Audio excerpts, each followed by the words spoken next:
الرحمن الرحیم السلام علیکم جماعت ہشتم بیٹے، آج کے اس ہفتے کے کام میں ہم نے آپ کی نظم مل کے رہو پڑھنی ہے جو مسرور انور کی تحریر ہے۔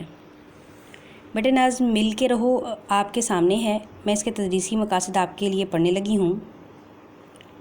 اس نظم کی تدریس کے بعد طلباء اس قابل ہو جائیں گے کہ اتحاد و اتحاد کا شعور پیدا کر سکیں، یعنی بچوں میں ایک ہونے کی، اتحاد کی، اتفاق کی آگہی جو ہے وہ پیدا ہو جائے، یگانگت اور بھائی چارے کے فوائد سے آگاہ ہو سکیں، یعنی مل جل کر رہنے میں اور مل جل کر کام کرنے میں کون کون سے فائدے ہیں، بچے ان سے آگاہ ہو سکیں۔ یہ سمجھ پائیں کہ بدامنی اور انتشار افراد اور اقوام کے لیے نقصان دہ ہے، یعنی جب ہم الگ الگ ہو جاتے ہیں، ہم تفرقے کا شکار ہو جاتے ہیں، ہم فرقہ بندی میں پڑ جاتے ہیں، تو اس سے نہ صرف ہم انفرادی طور پر بلکہ اجتماعی طور پر بھی نقصان اٹھاتے ہیں۔ آگے اپنے اندر شاعری کا ذوق و شوق اور شعر فہمی کی صلاحیت اجاگر کر سکیں، یعنی بچے جو ہیں وہ نظم پڑھیں اور نظم کہنا، شعر بنانا اور شعر لکھنا بھی سیکھ سکیں۔ آگے بڑھے اس کے خاص الفاظ دیکھیں، وہ کہتے ہیں ناز، چمن، ملت، رسوائی، شمع ہدایت، ابا، رنجش، تسبیح۔ ٹھیک ہے، یہ کرنے کے بعد بیٹے آپ اپنی کتاب کے پیچھے جائیں گے جہاں اس کی لغت موجود ہے۔ ٹھیک ہے، لغت پہ دیکھیں وہ کیا لکھا ہوا ہے۔ ابا، ابا کا معنی ہے باپ دادا، بزرگ، اب یعنی باپ کی جمع۔ پھر آگے برباد کرنا، تباہ کرنا، ضائع کرنا۔ آگے ہے چمن، چمن کا مطلب ہے باغ اور سبزہ زار۔ آگے دیکھیں رسوائی، رسوائی کا معنی ہے بے عزتی، بدنامی، ذلت، خواری۔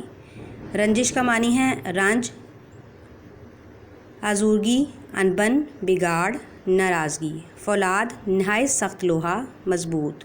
لوہو کا مطلب ہے خون۔ ملت کا مطلب ہے قوم، فرقہ، دین یا مذہب۔ آگے ناز کا مطلب ہے نخرہ یا پیار اور لاڈ۔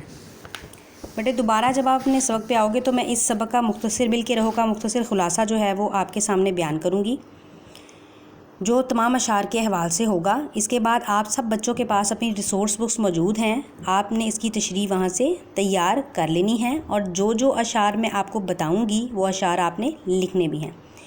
بیٹے یہ جو نظم مل کے رہو ہے، اس میں تمام انسانوں کو ایک رہنے کی، اتحاد سے رہنے کی دعوت دی جا رہی ہے۔ قرآن پاک کی آیت ہے نا، بسم اللہ الرحمن الرحیم واعتصموا بحبل اللہ جمیعا ولا تفرقوا، اور اللہ کی رسی کو مضبوطی سے تھامے رکھو اور تفرقے میں نہ پڑو، یعنی جدا جدا نہ ہو جاؤ۔ تو یہ پوری نظم اس ایک آیت کا کل ہے۔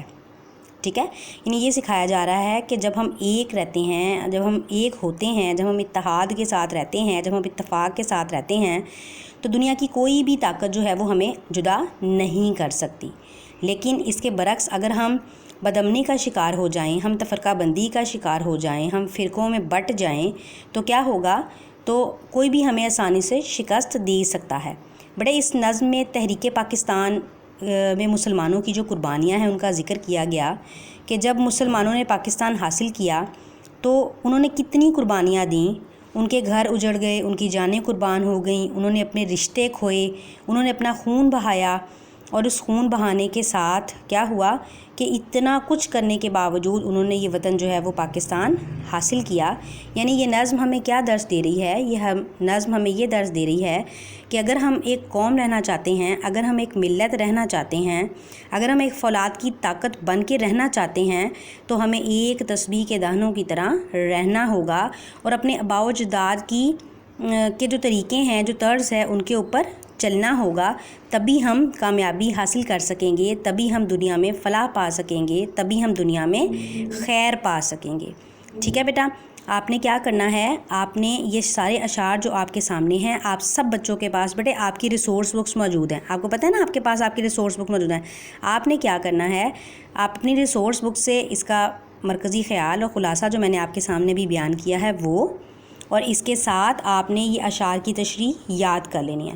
اور بیٹے نہ صرف آپ نے ان اشعار کی تشریح یاد کرنی ہے بلکہ آپ نے ان اشعار کی تشریح لکھنی بھی ہے۔ آپ کے پاس آپ کی کاپیز موجود ہیں جن پہ آپ اپنا کام لکھ رہے ہو، وہاں پر آپ نے ان اشعار کی تشریح لکھنی ہے۔ یہ سارے شعر آپ نے یاد بھی کرنے ہیں اور آپ نے لکھنے بھی ہیں، اور اس نظم کا مرکزی خیال اور خلاصہ بھی آپ یاد کریں گے۔ شکریہ، اللہ حافظ۔